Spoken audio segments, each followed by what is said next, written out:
भाई लोकांचे पाड घालपाचे बंद कर.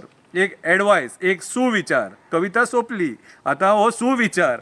भाई लोकांचे पाड घालपाचे बंद कर, पयशाक हात फुडें करपाचे बंद कर, दुसऱ्यांक देवासपणां करपाचे बंद कर, कोंबे बकरे दिवपाचे बंद कर, कोंबे बकरे दिवपाचे बंद कर, चार रस्त्यार कुवाळो दवरपाचो बंद कर, लिंबाक पिजर लावन टिट्यार उडोवपाचो बंद कर, गाडया कडेन वचपाचें बंद कर, जाता जाल्यार स्वताची ओवाळणी कर, जाता जाल्यार स्वताची ओवाळणी कर.